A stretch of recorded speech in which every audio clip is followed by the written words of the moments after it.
You may have heard there's big changes coming in Ontario for the 2026-2027 school year for how marks are going to be tabulated and how students are going to be assessed, including attendance and exam structures. So listen in if you'd like to learn more about that.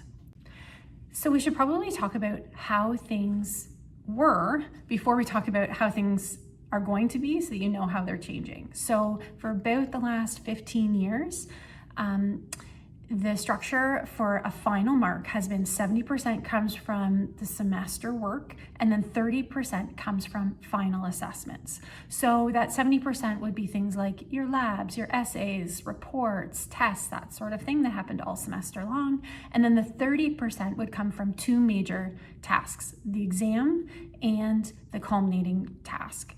So the culminating task was more of a project, experiential-based assessment, and then the exam is exactly what you think. Teachers had the freedom to choose how much the culminating would be worth and how much the exam would be worth. They had to be worth between 10 and 20% of the final mark. So maybe the culminating would be worth 20% and the exam would be worth 10%, or sometimes it would be 15% and 15%. It always just had to equal 30% of the final mark.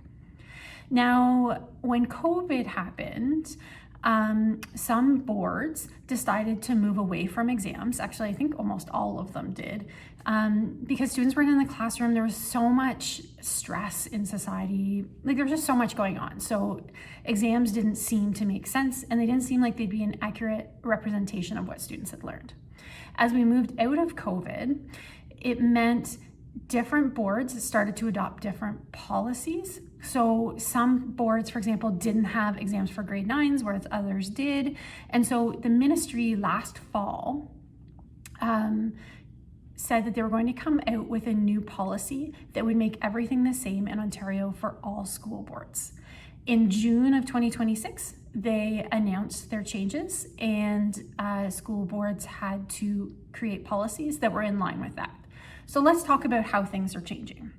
The big headliner has been mandatory exams everywhere for all courses. There are some exceptions, and if you listen to the end, I'll tell you what those exceptions are. Okay, so let's talk about grade 9s and 10s first, and I'll show you how the marking system is changing. Okay, so before we had 70% was the semester-long schoolwork. Now it is going to be 65% of your final mark is going to be based on the semester-long projects, labs, essays, tests, all those things that you do. That will be 65% of your mark. For grade 9s and 10s, the attendance and participation, which has never been a part of the marks before, is now going to be worth 15% of your mark. And then the final exam is going to be worth 20% of your mark. Okay, so 65% is regular semester stuff, 15% is attendance, 20% is the exam. Now this 20% exam is for your kind of more rigorous academic courses. So that includes English, math, science, grade 9 geography, grade 10 history, and civics. All of the other courses are actually not going to be a 20% exam. They are going to be 10% exam, 10% culminating task. Okay, so that would be all the other courses outside of those really rigorous ones. The one exception to that is actually careers. So careers is going to be a 15% culminating task, and then a 5% brand new financial literacy exam that is going to be a standardized Ontario exam. We have not kind of seen what that format looks like yet, but that will be coming in the fall of 2026, okay? So your really rigorous academic courses are going to be 65% all school year, 20% exam, and 15% attendance and participation. Everything outside of that is going to be 65% your mark, 15% attendance and participation, and then that 20% isn't just an exam, it's a 10% exam and a 10% culminating task. So a project that shows everything that you've learned over the course of the semester. And then careers is kind of its own thing. Okay, so then grades 11 and 12, the exam becomes higher in their calculations. Okay, so grade 11 and 12, it's still 65%. So everywhere across the board is going to have that 65% mark for the semester. But then for grade 11 and 12, your exam is going to become worth 25%, and the participation and attendance piece is going to be worth 15%. So that equals 100% of your mark overall. Okay, so the 25% final mark, that is going to be fully exam for English, math, and science. And so when I say science, I mean chemistry, biology, physics, right? So all of them will have a 25% final exam with no culminating task.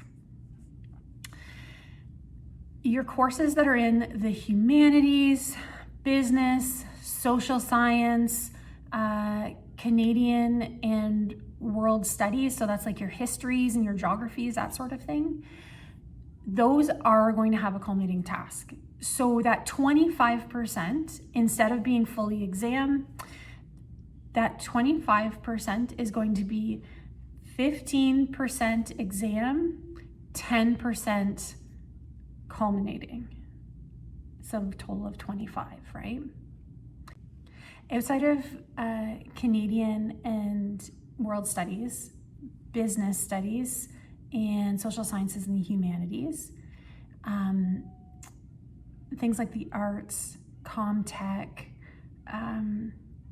that sort of thing, their exam is only going to be 10% and their culminating is going to be 15%. So it's the opposite of those other three. I know it's kind of nitty gritty, and in the comments underneath, I am going to link to the source document. So if you want to review and you're kind of confused, you can. You can also just trust your teacher, because your teacher is going to tell you on your very first day about these changes. But I do understand that the 11s and 12s are like, which class am I in? How much is each one worth? It's kind of all over the place. So so some of them are 15% exam, some of them only 10% exam. But the big thing to remember is the overall is only worth 25% instead of 30% now.